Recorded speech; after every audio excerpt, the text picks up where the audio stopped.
Alastair Campbell, it's great to have you on the Northern Agenda podcast. Welcome. Thank you.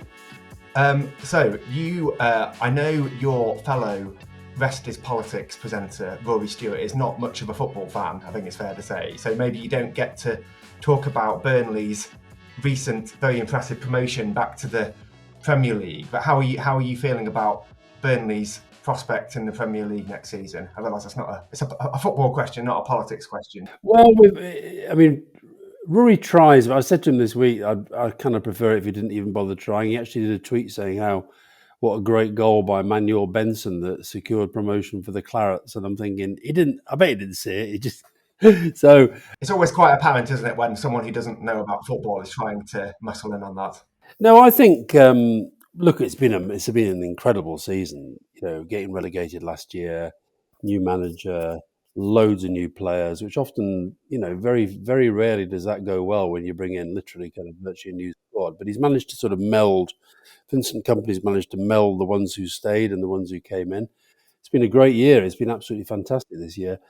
Look, it's always going to be hard for the smaller clubs to survive in the Premier League. You're talking about the City and Man United and Arsenal and Chelsea and now Newcastle as well. You're talking about clubs with seemingly bottomless pits of money, and Burnley won't be like that. But we survived a few years last time round, and no reason why we can't do that again. Yeah, absolutely. So obviously you're an avid Burnley supporter, but you grew up in Keighley in West Yorkshire in the 60s and 70s, and you went over the Pennines to find your football club. I mean, tell us a bit about your growing up in Yorkshire. Do you remember the area fondly? Absolutely, yeah. I think that. So I was born in Keithley in 1957. Dad was a vet, and we'd probably still be living there. Who knows how life would have turned out. But my dad had a very bad accident when I was about 10. He was attacked by a sow. He was vaccinating some piglets, and this sow attacked him, and it was meant to have been tethered, set away from where he was with these piglets, and it battered him up against a wall. He ended up quite badly injured, and then he was in hospital for a while. It's actually when I started writing diaries of sorts, because I used to write to him every day and tell him sort of, my day and what I'd done and what have you. But anyway, he went back to his practice, but found it physically quite draining. He'd been pretty badly beaten up, and so he sold his practice in Keithley and he joined the Ministry of Agriculture, which meant he could get moved anywhere, and we got moved to Leicester. And that was really, we had no family in Yorkshire apart from our own direct family, because both my parents were Scots. So it's really the football connection that's kept me going back up north in the way that I do. But yeah, I have very, very fond memories of Keighley, of lots of sport. I think it's funny how your memory plays tricks. I think I was always conscious of how beautiful it was around there in terms of the countryside. I don't think that's my kind of adult self telling me what I remember. I do remember a sense of wonder going around with my dad when he was, going around all the farms and stuff. Good friends when I was at school. But a friend from primary school that I still keep in touch with, John Bailey, who's been having a bit of a rough time on the health front recently, so I hope he's okay. But yeah, nothing but fond memories really. And then, playing football, playing rugby, playing cricket, going to see Keighley Cougars, going to see Burnley, following Yorkshire cricket. It was a very kind of sporting and happy childhood. Yeah. So you, like you say, you come back to these areas for sporting reasons largely, but I'm guessing you get a sense of sort of how Keighley and sort of, mill towns in Lancashire have changed since the 60s when you were growing up to now. I mean, are they quite different places? Has the march of progress been kind in places like Blackburn and Keighley, do you think? I think it's a mixed picture. I think it's a very mixed picture. Just to give you a sense of the scale of change, when I was at primary school, at Utley Primary School, I don't think there were any non-white children. And I went back to do a talk there a few years ago, and I think they were all non-white. So that's a kind of demographic, cultural change. I can call it what you will. I was always very conscious. We lived up in just past Cliff Castle, quite a nice part of Keighley. To get into town, I had to walk through what would have then been defined probably as the kind of Pakistani area.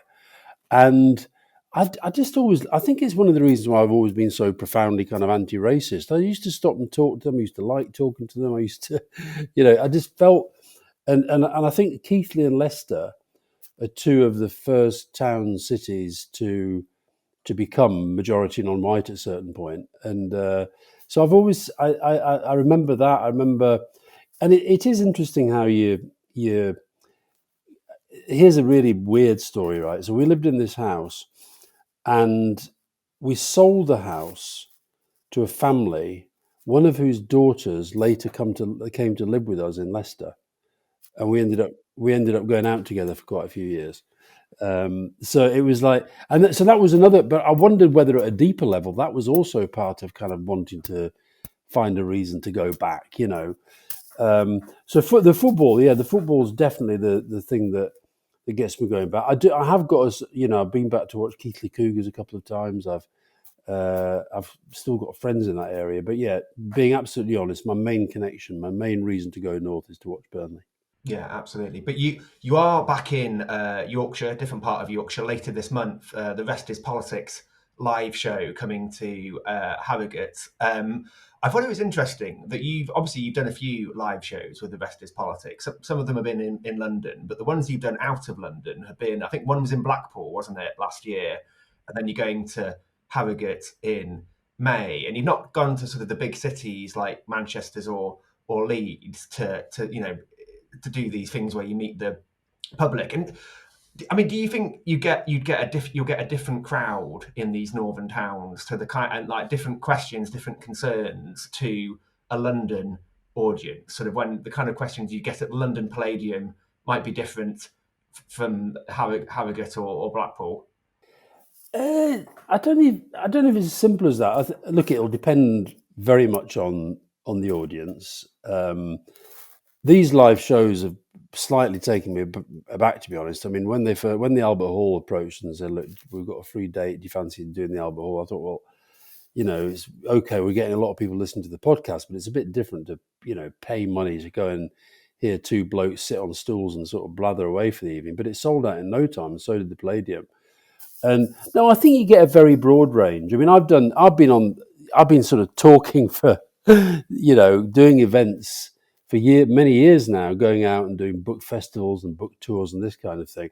You do tend to get a similar kind of demographic goes to these sorts of events where and particularly this one, the one in Harrogate is actually the week after the book comes out. So I think, the idea is that Rory's probably going to be talking to me about the book, and he's got a book coming out in September, and we'll do another event then when I'll sort of reverse the roles.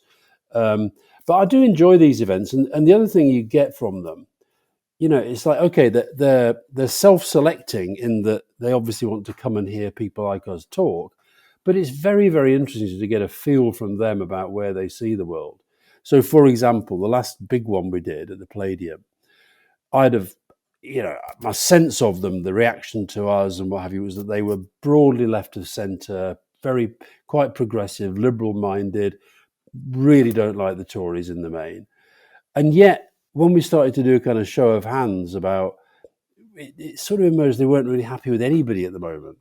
Now, some are passionately pro-Labour, and there were a few in there who were kind of ideological Tories and Brexiteers. But so I think you can get a sense of where politics is sometimes from having a couple of thousand people in the same room and just saying to them, how do you feel about things? And I get a lot out of these show of hands. There's one we did recently where it was Rory Stewart actually said, hands up if you can explain 3 keynote policies being put forward by the Labour Party. And very few hands went up, and that says to you that's a problem. That's got to be resolved. So you get good feedback about what's actually happening in the country. Yeah, well, it'd be interesting if you do a show of hands in Harrogate as a traditionally either Conservative or Lib Dem area. I guess there'll be people coming from Leeds, weren't there, and maybe the North East. Yeah, I've had messages from people who are coming from Lancashire, from Middlesbrough, from I couldn't believe how far people travel to the one at the Albert Hall. It was crazy. Yeah, Yeah, absolutely.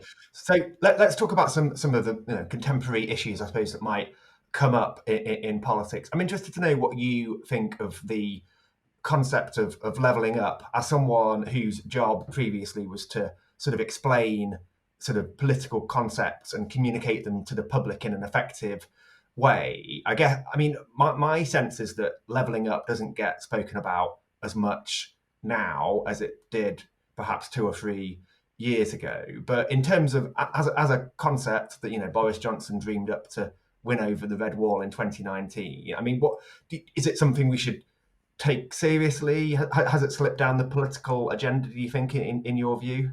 Well, I think as a communication strategy, it was always very high up the agenda. I think as an actual policy strategy, it barely existed. I mean, I was up at Burnley at the weekend, and trying to get a train to the game, you couldn't get a train to Preston. Manchester, they were saying, don't use Manchester because there's they're going to be very busy because of the FA Cup semi-final. So I went via Leeds, and you get to Leeds, and you got to get on that kind of bone shaker across, which was absolutely heaving, and people telling me this is what it's like the whole time, and it's what have you. And you think, well, Northern Powerhouse was meant to be a big part of the whole kind of levelling up agenda for the North, and I think with levelling up, what is levelling up? Levelling up means addressing inequalities. And I just don't think the government's got an agenda for that. And I think that the stuff that they are doing, they're trying to persuade people that having austerity, having kind of taken loads of money out of most public spending programs in most parts of the program, they've now got these little pots of money here and there. And they're hoping that people will forget all that and say, well, here's some money for a new gym centre or a new car park or whatever it might be. And suddenly this is levelling up. Levelling up's got to be about opportunities that people have. Yeah, I guess, well, Conservatives, and I suppose perhaps if Rory Stewart was here, he might make this point, is that Michael Gove, who's probably one of the more able Conservative ministers, he's the guy in charge of making levelling up happen, and he produced I can't remember how many pages it was, 350, 400 page levelling up white paper with allusions to the Medici family and all this kind of stuff. So they would argue that there's some kind of intellectual rigor behind it, but you're not seeing it from your point of view. I don't see it, and you see, I think when you say Michael Gove's very effective, I think what Michael Gove's very effective at is the communication side of things. He communicates a sense of energy, and the Tories have always got an advantage of that because most of our newspapers basically back the Tories, and it's like at the moment the new narrative is Johnson was terrible, Sunak was Truss was an aberration, and Sunak's the grown up in the room and he's getting stuff done. I don't see much progress. I don't see what's actually being done by government. I see a very populist, never-endingly campaigning organisation.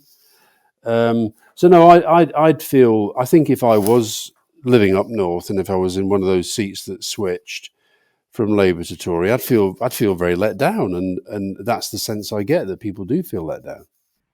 Because I mean, I think it's kind of widely accepted, or many people accept, that for those people that you're describing, so voters in areas of the north, that they voted for Brexit in 2016 and then for Boris Johnson and the Conservatives in 2019, a lot of times in places that had never voted Conservatives before, they did so because they felt their needs were being ignored, or they had been ignored by governments of all stripes for years and years. And obviously that includes the government that you were part of in the 90s and noughties. I mean, do you understand that feeling, that sentiment? Do you think that's an explanation for why they voted the way they did?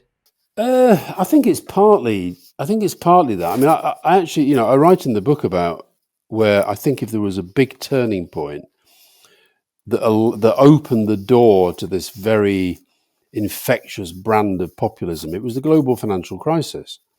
And what the Conservatives did very effectively politically, we just interviewed George Osborne for the podcast, and I said that, I think what you did very politically is almost uniquely, you managed to blame a sitting government in your own country for a crash that had been caused by factors primarily driven by the subprime mortgage market in the United States. And so that was, all is fair in politics, etc. That I'm not complaining about it. I'm just saying that as an observation. And I think what happened after that is that people felt that those who caused the crash got away with it. Those who didn't cause it paid a price in their mortgages and their jobs and the quality of standard of living, etc. And then along comes austerity, which the Conservatives managed to persuade people was a necessity, which I don't believe that it was. And then along comes Brexit and populism with Johnson. And suddenly you've got this kind of cocktail where people, I always thought Brexit was a con trick. I think Trump is a con man. I think Johnson's a con man. They persuaded people that problems that essentially were being created by the people they were voting for, that they were somehow the solution. Now, some of it was real. There are, I go, there are times when I was obviously very sad when Burnley went to the Liberal Democrats, and then last time round went to the Tories. Burnley, when I was growing up and most of my lifetime, has been a Labour seat, and I think actually, I think we did a lot for working class communities in the north, but did we transform them to the extent that people felt maybe we transformed other parts of the public realm? No, we didn't. And so therefore that built resentment. And then I think the other thing that happened when, with immigration, when the European Union, the new European Union countries were joining the European Union, and we had the opportunity to limit migration, at that point, our big thing was getting the economy functioning well, which, until the crash, it really did. And part of what business was demanding was this, kind of surge of immigrant labour to, do all the stuff that we needed done on infrastructure and services and tourism and all the other stuff that immigrant labour was very, very useful, construction, etc. And so I think we underestimated the extent to which that would then play in to feelings about communities that the populists could come in and exploit in the way they did.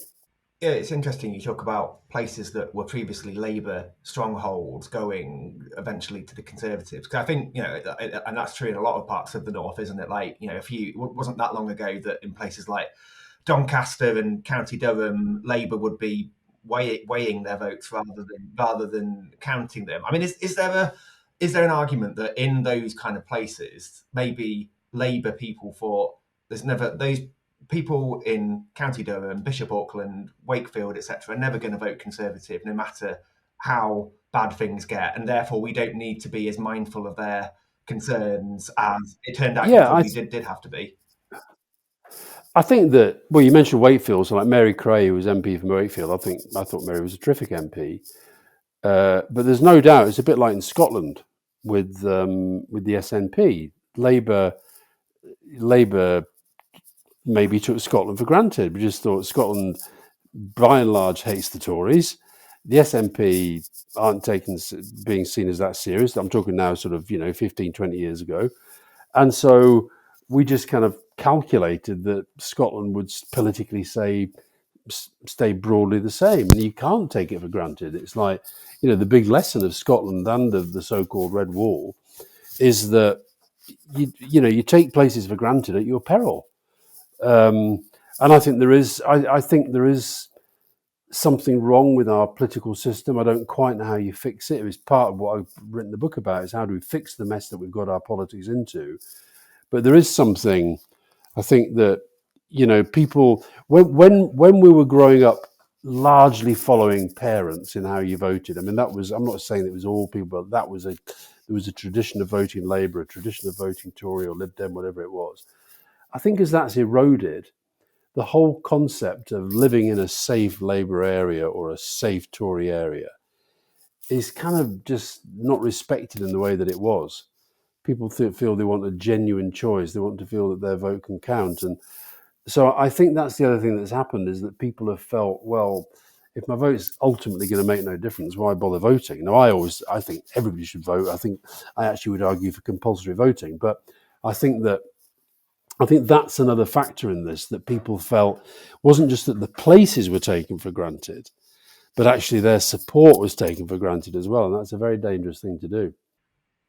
That's really interesting. Now, obviously, Tony Blair was a MP in a northern seat up in County Durham, and I'm interested in what his view was of the issues that are quite commonplace to talk about now. Sort of levelling up, I guess, is about regional inequalities and how a child born in one part of the country has worse life chances than a child born in another part of the country. You know, the north-south divide, that kind of thing. My sense, looking back on it now, is that that wasn't a sort of a key thing that the Blair government was thinking about, and it was you were more working on the basis of, you know, a sort of a rising tide lifts all boats, and that if the country is doing well, then the poorer parts of the country will therefore be doing well, and you didn't give as much thought to how to sort of bridge the inequalities within the country. Is that a fair assessment, do you think? No, I don't think it is. I think if you look back at, I think one of the worst things this government has done is getting rid of Sure Start, for example. Now, Sure Start wasn't a north-south thing. It was about how do you help young children get a decent start in communities that might be struggling, left behind, deprived, whatever you want to call it. And a lot of those were in the north. A lot of them were in the, so a lot of the best work that Sure Start did was in the north of England. But you have to remember the reason why we once did a thing in when I was working in Number 10, we did a report on the north-south divide, trying to show that there were actually greater inequalities within regions of the UK than there were between regions of the UK. Some of the worst poverty in the country is in London. Some of the worst poverty in the country is in Cornwall. Cornwall's got, you know, abject poverty in certain places. There are parts of the north that are very affluent. And I think it's dangerous to have this sense. I don't like the phrase the north-south divide, because although I understand why people use that phrase, and they basically mean that the power is in the south, that the money is in the south, the population often is in the south. But at the same time, there's a danger that it limits the potential and the appeal of the north. So I think it's important to understand that sense. I think we were about addressing inequality, and inequalities were at their worst, often in the poorer areas of the north. But we were doing it through some of these national programs. Another one I would mention is New Deal for Communities, or the New Deal for the Young and Employed. I don't have the data to hand, but you know, a lot of those people who benefited from that program would have been in the South, London and the southeast, because there was a lot of youth unemployment here as well. But I suspect that proportionately, that program would have helped people in the north more. Interesting. Now, one of New Labour's big achievements was helping to set up the devolved institutions in Scotland and Wales. But in terms of, you know, handing power to the English regions, obviously there was John Prescott's attempt to get regional assemblies in 2004, which were rejected by voters with the help of Dominic Cummings, who was campaigning on the other side. But that was kind of as far as it got, as far as I can see. But now, these days, in 2023, devolution of powers to areas like Greater Manchester and Teesside is now accepted as being a good thing and sort of a key part of levelling up and bridging these inequalities. I mean, do you think, is that a good thing in your view? Is that something that you could have maybe moved a bit more towards doing when you were in power? I mean, Tony was always very, very keen on elected mayors. There were other people within the sort of senior levels of the party who were less keen, but he was always pushing on that. John Prescott, as you say, very supportive of devolution, particularly as far as the north of England was concerned. But in the end, we do live in a democracy, and major constitutional change tends to get decided by referendum. I remember the referendum for the Northern Assembly, and it was it just never felt like it was igniting. It felt like, and I think maybe we were slightly a victim of our own success. We'd got this massive majority in 1997. There was a sense that we were changing the country for the better. And it was quite easy for the opponents like Cummings to sort of say, well, why on earth would you want another layer of politics? That's, you know, and talking shop and jobs for the boys and all the easy sort of lazy lines. But I think that whether it's London, Sadiq Khan, whether it's Andy Burnham, Steve Rotherham in Liverpool, Tracy Brabin in West Yorkshire, and, you know, I'd say Andy Street in Birmingham. I'm a bit worried about this guy Houchin up in Teesside. I really don't. You know, that's an interesting example of where, okay, this whole Freeport thing, that's right. You know, I think that's right on Rishi Sunak's. in the book I describe it as this. It's all part of this sovereign individual. It's like, the people who've got wealth and power should be able to amass more by not being constrained in the same way that others might be. Now we'll see how it plays out, but there's a bit of a whiff to the whole thing at the moment that I think the media should be digging into. I see the Yorkshire Post has been really getting stuck into that, and I think it's right that they do. Private Eye. And Private Eye, yeah. Some good stuff on it. Yeah. No, that's interesting. Well, you mentioned Andy Burnham, who I guess you could argue is perhaps the most sort of well-known, sort of influential politician in the north of England at the moment. He's Greater Manchester Mayor. You wouldn't count Rishi Sunak as a Northern MP then? Well, I guess he is. That's true. He did describe himself as the most northern chancellor that there'd ever be. Jobs are good enough, but is that right? He goes around saying jobs are good enough as he drinks his Yorkshire tea. I have heard that. Yeah, I mean, well, to be fair, William Hague has written about this. Rishi Sunak arrived in rural North Yorkshire as a candidate in 2010, and even though he was as far removed from the sort of North Yorkshire farming community as he could possibly be, he did seemingly win over the locals by getting, milking cows at 5 a.m. and getting stuck in and all that kind of thing. So I guess you could call him an adopted northerner. I mean, I'm an adopted northerner myself. I'm not originally from Leeds, but I live here now, so I can't really cast aspersions on people who weren't originally born here.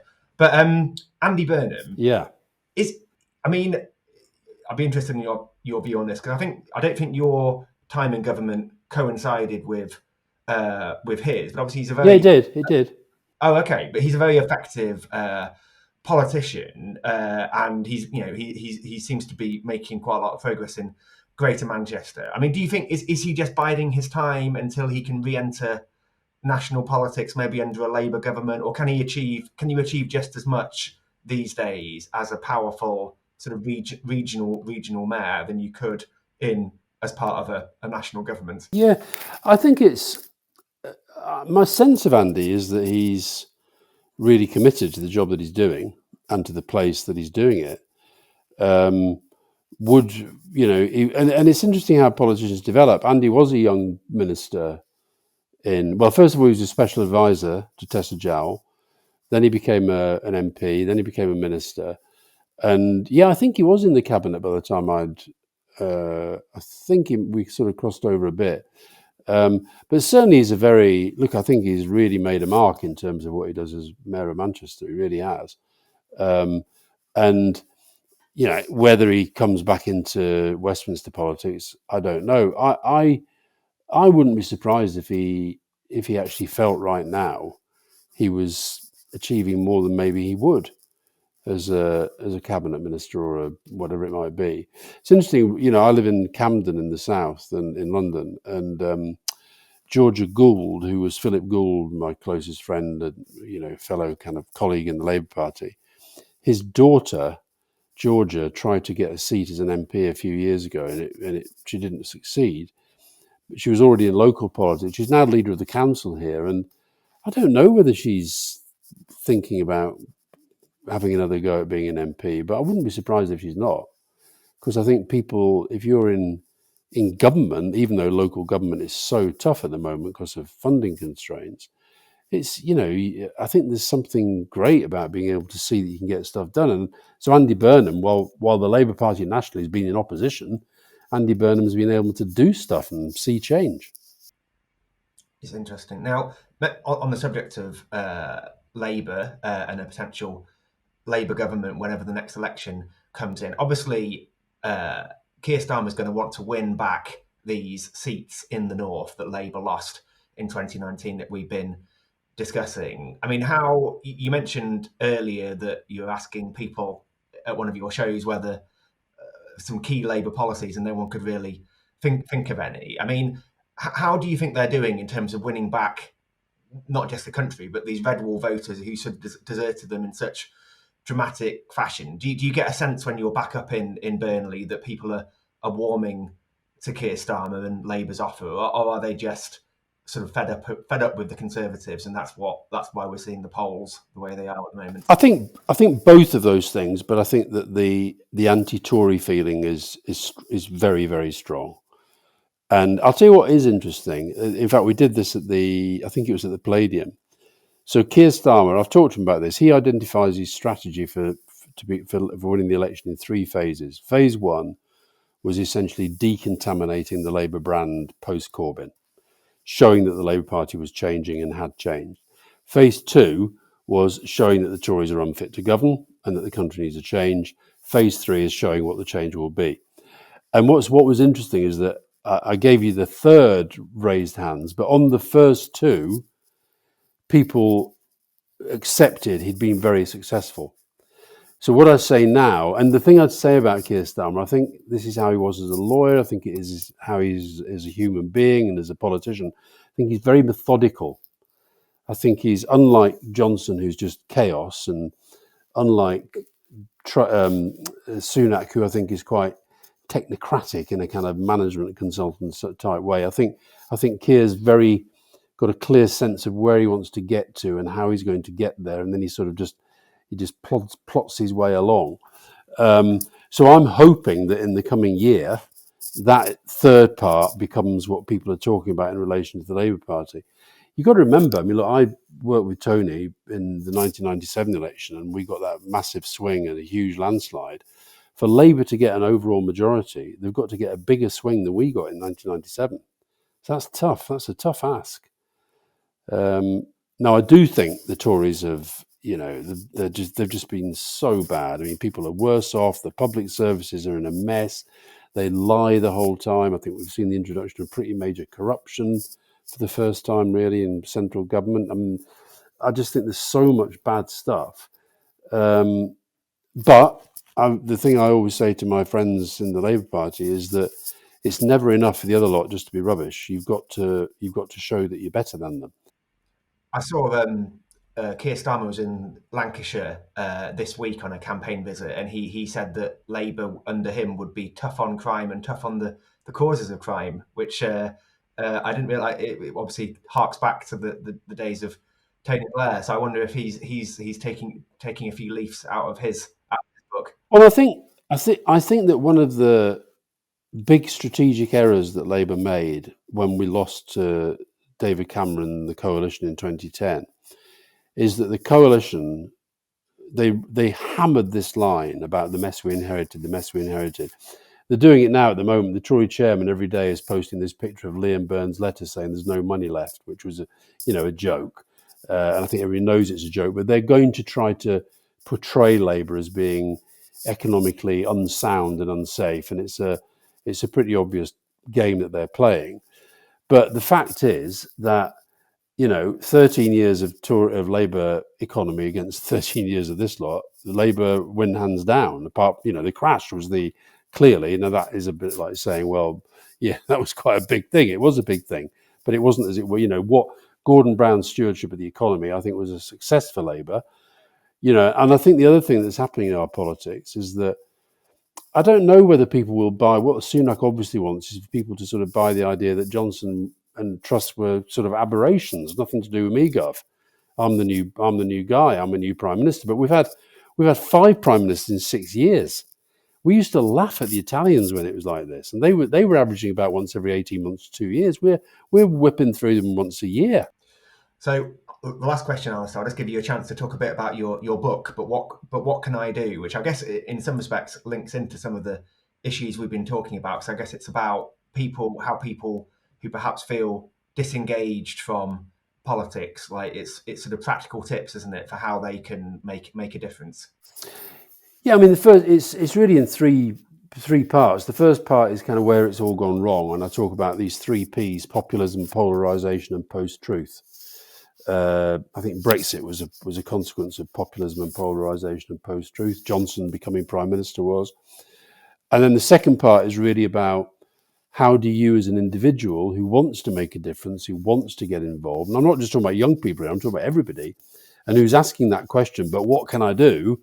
It's basically giving people advice as to how to look after themselves, how to build teams, how to campaign, how to build a message, how to argue effectively. I was really chuffed this morning, actually. The very first event I've done with the book was to an organisation called Voice 21, which is an organisation which teaches teachers to teach to children in schools the importance of speaking, communicating and arguing and debating. And and it's a very interesting thing. We talk about literacy and numeracy, and this is oracy, about the spoken word. And so there's a whole thing in there about the importance of being able to speak in public and persuade and convince and so forth. And then the third part really is about, well, and I warn people about how tough it is and how difficult, and the abuse and social media and all that stuff. And then the third part is, if having heard all you've heard, you still want to do it, not just be a campaigner, because a lot of the book is just about how to campaign. But if you want to go into politics, I then give advice about how you might do that in terms of the processes and so forth. So, and I'm really hoping that it will galvanise those who read it to understand that, I think the five, is it five? It is what it is. Yeah, the five most deadening words in the English language at the moment to me, I hear it all the time, is, oh, it is what it is. Like, you can't do anything about it. You can always do something about it. And the question is, what is it that you can do? And I guess my answer to the question, but what can I do, is, well, you've got to do whatever you can do. And if you care enough about the world around you, which I think most people do, is there anything that we can actually do? And of course, we are going into an election period. People will be thinking about a change of government. But, to my mind, it's not just about the government. It's about all of us and what we do. So the book is called But What Can I Do? It's out on May the 11th, I think, and the Rest is Politics live show is coming to Harrogate on May the 16th. So it's a busy month for you, Alastair. Thanks so much for taking the time today.